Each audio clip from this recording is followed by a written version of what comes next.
કેમ છો વિદ્યાર્થી મિત્રો આપણે અગાઉના લેક્ચરમાં મિલકતો વિશે અભ્યાસ કર્યો, ત્યાર પછી ઉપજ, આવકોના બે પ્રકાર જોયા આપણે, મૂડી આવક અને મહેસૂલી આવક. મિત્રો આપણે હવે આગળ વધી રહ્યા છીએ. ચૂકવણીઓ, ખર્ચેલ રકમ, પેમેન્ટ્સ, ધંધા દ્વારા કરવામાં આવેલ વ્યવહારોના પરિણામ સ્વરૂપે જ્યારે નાણાં ચૂકવવામાં આવે ત્યારે તેને આપણે જાવક કે ચૂકવણી કે ખર્ચેલ રકમ કહીશું.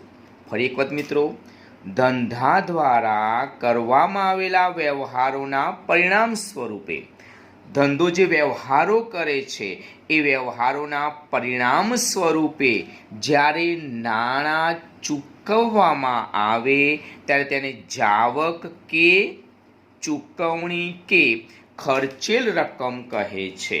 દાખલા તરીકે યંત્રની ખરીદી માટે ચૂકવેલા 50,000, તો આને આપણે ચૂકવણી કહીશું, જાવક કહીશું, ખર્ચેલ રકમ કહીશું. પગારની ચૂકવણીના 5,000.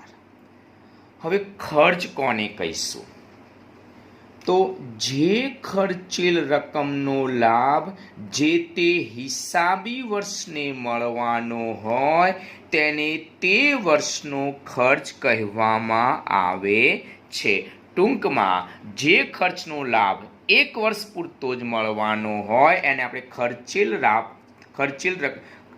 ખર્ચ તરીકે ઓળખીશું. તો જે ખર્ચેલ રકમનો લાભ જે તે હિસાબી વર્ષને મળવાનો હોય તેને તે વર્ષનો ખર્ચ કહેવામાં આવે છે. પગાર, મજૂરી, ભાડું, સ્ટેશનરી ખર્ચ, જાહેરાત ખર્ચ વગેરેને ખર્ચના ઉદાહરણ તરીકે ઓળખીશું. જે ખર્ચેલ રકમનો લાભ આવતા વર્ષે મળવાનો હોય, હવે પછીના વર્ષે મળવાનો હોય તો તેને આપણે અગાઉથી ચૂકવેલ ખર્ચ તરીકે ઓળખીશું. ફરી એક વખત મિત્રો, જે ખર્ચેલ રકમનો લાભ આવતા વર્ષે એટલે કે હવે પછીના વર્ષે મળવાનો હોય તેને અગાઉથી ચૂકવેલ ખર્ચ કહીશું. દાખલા તરીકે 2015-16માં ચૂકવેલ વીમા પ્રીમિયમ 2502 વર્ષનું છે. વર્ષ 2015-16ના વર્ષમાં ચૂકવેલ વીમા પ્રીમિયમ 2502 વર્ષનું છે. એટલે કે 2500ના અડધા 1250 એ 2015-16નો ખર્ચ ગણાય, જ્યારે બાકીના 1250 એ 2016-17ના છે જે અગાઉથી ચૂકવેલ ખર્ચ તરીકે ગણાશે. મિત્રો, ધંધાના ખર્ચના મુખ્યત્વે બે પ્રકાર પાડી શકાય. એક મહેસૂલી ખર્ચા અને બે મૂડી ખર્ચા. આમ તો ત્રીજો પ્રકાર કેવો હોય તો પ્રસારિત મહેસૂલી ખર્ચા. તો ખર્ચના અહીંયા બે પ્રકાર પડશે, મહેસૂલી ખર્ચા, મૂડી ખર્ચા. મહેસૂલી ખર્ચા કોને કહીશું?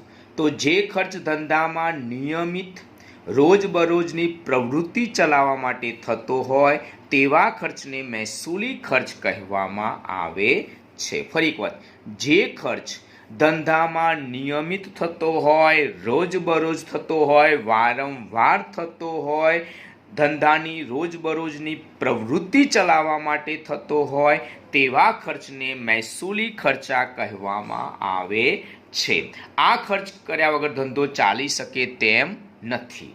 તો જે ખર્ચ ધંધામાં નિયમિત રોજબરોજની પ્રવૃત્તિ ચલાવવા માટે થતો હોય તેવા ખર્ચને મહેસૂલી ખર્ચ કહેવામાં આવે છે.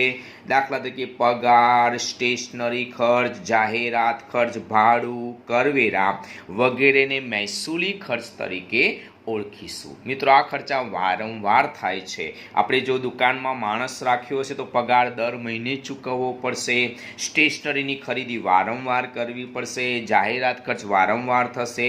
જો દુકાન ભાડાની હશે તો દર મહિને ભાડું ચૂકવવું પડશે, કરવેરા દર વર્ષે ચૂકવવા જ પડશે. તો આપણે એને મહેસૂલી ખર્ચા તરીકે ઓળખીશું. મૂડી ખર્ચા. જે ખર્ચ ધંધામાં નિયમિત રીતે થતો નથી. યાદ રાખજો મિત્રો, જે ખર્ચ વારંવાર થતો નથી, નિયમિત થતો નથી, રોજબરોજ થતો નથી, જે ખર્ચ ક્યારેક જ થાય છે અને જે ખર્ચ કરવાથી મિલકતની જ પ્રાપ્તિ થાય છે.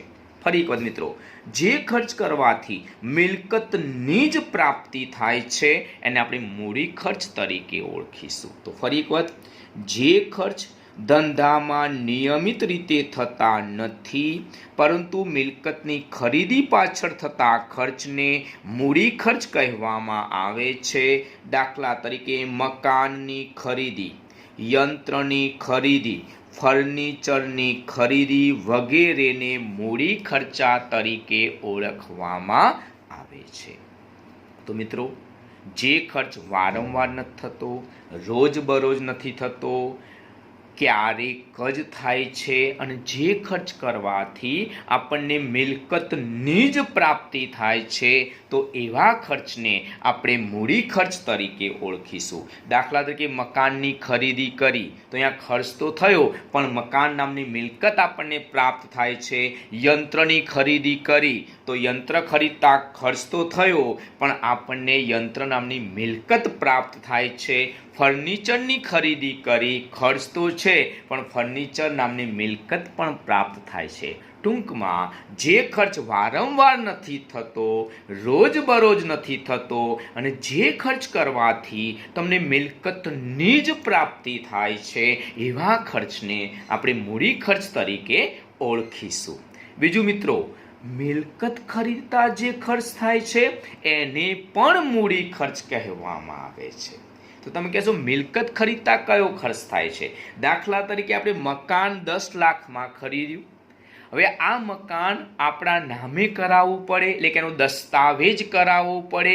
તો મકાન 10 લાખમાં ખરીદ્યું, દસ્તાવેજ ખર્ચના 50,000 ચૂકવ્યા તો આપણને મકાન 10 લાખને 50,000માં પડ્યું કહેવાય. કારણ કે દસ્તાવેજ ખર્ચ એ પણ વારંવાર થતો નથી. એટલે મિલકત ખરીદતા જે પણ ખર્ચ થાય છે એ જે તે મિલકતમાં ઉમેરાય છે એને મૂડી ખર્ચ તરીકે ઓળખવામાં આવે છે. દાખલા તરીકે આપણે યંત્રની ખરીદી કરી 1 લાખમાં. આ યંત્રને લાવવાનો અને ગોઠવવાનો ખર્ચ આપણને 10,000 થયો તો આપણને યંત્ર 1 લાખ વત્તા 10,000 એમ 1 લાખને 10,000માં પડ્યું કહેવાય. કારણ કે 10,000 જે લાવવાનો અને ગોઠવવાનો ખર્ચ થયો એ પણ વારંવાર થતો નથી, માટે એને પણ મૂડી ખર્ચ કહેવાશે અને જે તે મિલકતમાં ઉમેરાશે. આગળ મિત્રો, નફો કોને કહીશું? લાભ, પ્રોફિટ, ગેઇન. તો નફા નુકસાન ખાતાના સંદર્ભમાં ધંધાની મહેસૂલી આવકો અને મહેસૂલી ખર્ચા વચ્ચેનો જે તફાવત છે એને નફો કહેવામાં આવે છે. ધંધાની મહેસૂલી આવકમાંથી મહેસૂલી ખર્ચા બાદ કરતા જે રકમ વધશે એને આપણે નફા તરીકે ઓળખીશું. અહીંયા નફાનું સૂત્ર થશે મહેસૂલી આવકો માઇનસ મહેસૂલી ખર્ચા. દાખલા તરીકે મહેસૂલી આવકો 10 લાખ છે, સામે મહેસૂલી ખર્ચા 7 લાખ છે, તો 10 લાખમાંથી 7 લાખ આપણે બાદ કરશું તો જે 3 લાખ વધ્યા એ આપણો નફો કહેવાશે, પ્રોફિટ કહેવાશે, લાભ કહેવાશે, ગેઇન કહેવાશે. હવે વાત કરીએ નુકસાનની. ખોટ કોને કહીશું? નુકસાન કોને કહીશું? લોસ કોને કહીશું? તો કોઈ પણ પ્રકારનો લાભ મેળવ્યા વગર, કોઈ પણ પ્રકારનો લાભ મેળવ્યા વગર ગુમાવેલ રકમ એટલે નુકસાન. કોઈ પણ પ્રકારનો લાભ મેળવ્યા વગર ગુમાવેલ રકમ એટલે નુકસાન. દાખલા તરીકે 5,000નો માલ આગમાં બળી ગયો. 5,000નો માલ આગમાં બળી ગયો, જેનો ધંધાને લાભ મળ્યો નથી અને 5,000 ગુમાવ્યા છે, જે ધંધાનું નુકસાન ગણાય છે. ફરી એક વખત મિત્રો, 5,000નો માલ આગમાં બળી ગયો, જેનો ધંધાને લાભ મળ્યો નથી, અહીંયા ₹5,000 ગુમાવ્યા છે, જે ધંધાનું નુકસાન ગણવામાં આવશે. માલ ચોરાઈ જાય, આગમાં બળી જાય, વરસાદમાં પલળી જાય, એનાથી નુકસાન થાય તો એને આપણે નુકસાન તરીકે ઓળખીશું, જે લાભ મેળવ્યા વગર રકમ જતી કરવી પડે છે. નફા નુકસાન ખાતાના સંદર્ભમાં વિચારીએ તો ધંધાના મહેસૂલી ખર્ચા અને મહેસૂલી આવકો વચ્ચેના તફાવતને નુકસાન કહે છે. ફરી વખત, નફા નુકસાન ખાતાના સંદર્ભમાં ધંધાના મહેસૂલી ખર્ચા અને મહેસૂલી આવક વચ્ચેના તફાવતને નુકસાન કહેવામાં આવે છે. નુકસાન બરાબર મહેસૂલી ખર્ચા માઇનસ મહેસૂલી આવકો. દાખલા તરીકે ધંધામાં મહેસૂલી ખર્ચા 10 લાખ થયા છે, સામે મહેસૂલી આવકો 7 લાખ છે, એટલે કે જાવક 10 લાખ છે, આવક 7 લાખ છે, તો બંને વચ્ચેનો તફાવત એ 3 લાખ રૂપિયા એ નુકસાન કહેવાશે, ખોટ કહેવાશે, લોસ તરીકે ઓળખીશું. મિત્રો, માલ કોને કહીશું?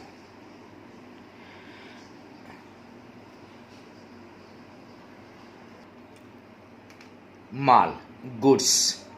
વેપારી જે વસ્તુનો વેપાર કરતો હોય તેને માલ કહેવામાં આવે છે. મેં એક બીજો અર્થ પણ કીધેલો તમને અગાઉ.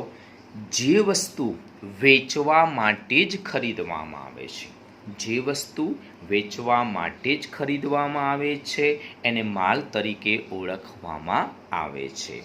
વેપારી જે વસ્તુનો વેપાર કરતો હોય તેને માલ કહેવામાં આવે છે. અનાજના વેપારી માટે અનાજ એ માલ ગણાશે. સ્ટેશનરીના વેપારી માટે સ્ટેશનરી એ માલ ગણાશે. કાપડના વેપારી માટે કાપડ એ માલ ગણાશે.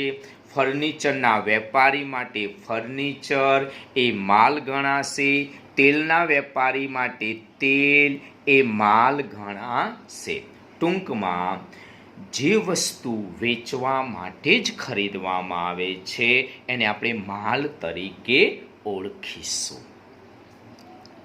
ખરીદી, પરચેસ.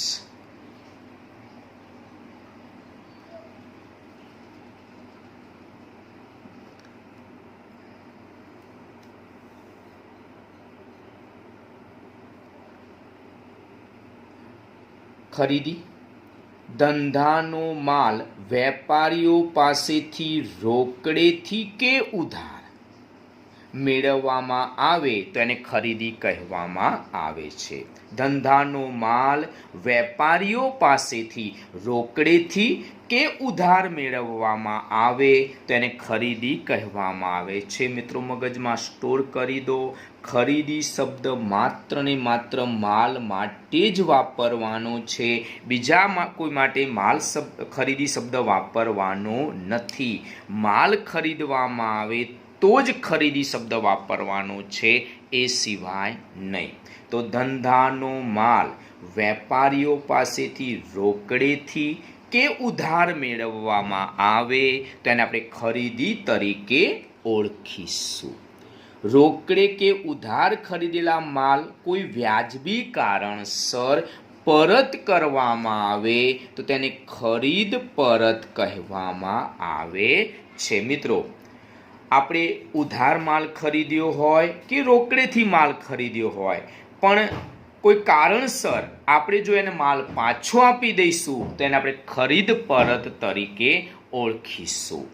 અનિલ પાસેથી 10,000નો માલ ઉધાર ખરીદ્યો, જે ખરીદીનું સૂચન કરે છે. તો મિત્રો, અહીંયા બે અર્થ છે. ખરીદી એટલે શું અને ખરીદ પરત એટલે શું? તો ખરીદીમાં ખાસ યાદ રાખજો, ધંધાનો માલ વેપારીઓ પાસેથી રોકડેથી કે ઉધાર મેળવવામાં આવે તેને ખરીદી કહેવામાં આવે છે.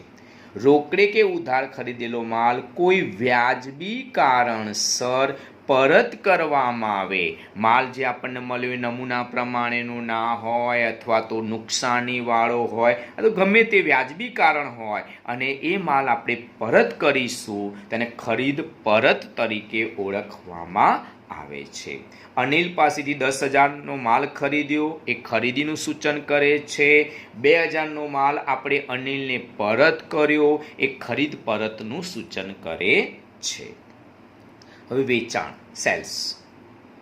ધંધાનો માલ ગ્રાહકને રોકડેથી કે ઉધાર આપવામાં આવે તેને વેચાણ કહેવામાં આવે છે. મેં આગળ પણ કીધું મિત્રો, ખરીદી અને વેચાણ આ બંને શબ્દ માલ માટે જ વાપરવાના છે. ખાસ યાદ રાખશું, ધંધાનો માલ ગ્રાહકને રોકડેથી કે ઉધાર આપવામાં આવે તેને વેચાણ કહેવામાં આવે છે.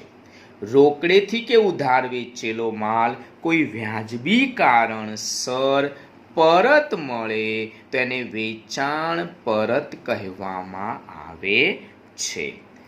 પ્રિયાને 8,000નો માલ વેચ્યો, આ વેચાણનું સૂચન કરે છે.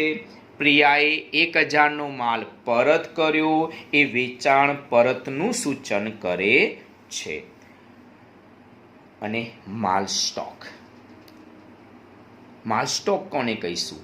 તો વેપારી દ્વારા વેપાર કરવાના હેતુસર જે માલ ખરીદવામાં આવ્યો હોય તેમાંથી હિસાબી વર્ષના અંતે નહીં વહેંચાયેલા માલને, જે માલ વેચાયા વગરનો છે એ માલને સ્ટોક કહેવામાં આવે છે. ફરી એક વખત, વેપારી દ્વારા વેપાર કરવાના હેતુસર જે માલ ખરીદવામાં આવ્યો હોય તેમાંથી હિસાબી વર્ષના અંતે નહીં વહેંચાયેલા માલને સ્ટોક કહેવામાં આવે છે. ધંધામાં તૈયાર માલનો સ્ટોક, અર્ધ તૈયાર માલનો સ્ટોક અને કાચા માલનો સ્ટોક જોવા મળે છે. 3 પ્રકારનો સ્ટોક જોવા મળે: તૈયાર માલનો સ્ટોક, અર્ધ તૈયાર માલનો સ્ટોક, કાચા માલનો સ્ટોક. ચાલુ વર્ષનો આખર સ્ટોક એ આવતા વર્ષ માટે શરૂઆતનો સ્ટોક બને છે. આ વર્ષનો છેવટનો સ્ટોક આવતા વર્ષનો શરૂનો સ્ટોક બને છે. તો મિત્રો, આપણે અહીંયા ક્યાં સુધી કામ કર્યું એ બરોબર ધ્યાનથી સમજી લેજો. પહેલા તો આપણે ચૂકવણીઓ એટલે કે ખર્ચેલ રકમ જોઈ ગયા.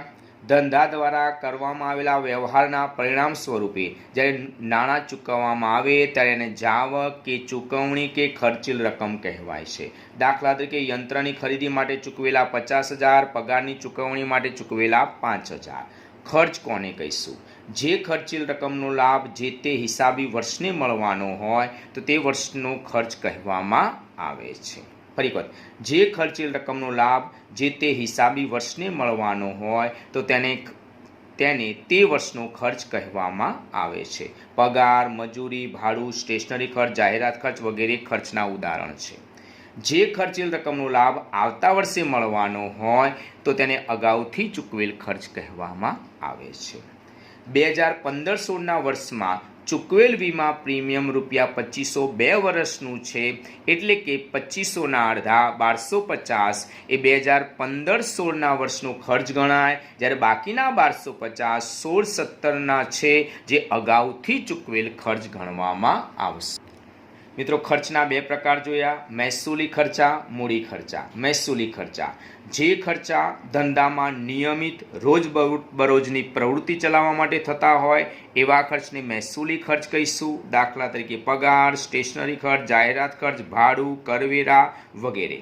મૂડી ખર્ચા જે ખર્ચા ધંધામાં નિયમિત રીતે થતા નથી, વારંવાર થતા નથી અને જે ખર્ચ કરવાથી મિલકતની જ પ્રાપ્તિ થાય છે એને આપણે મૂડી ખર્ચ તરીકે ઓળખીશું. દાખલા તરીકે મકાનની ખરીદી, યંત્રની ખરીદી, ફર્નિચરની ખરીદી.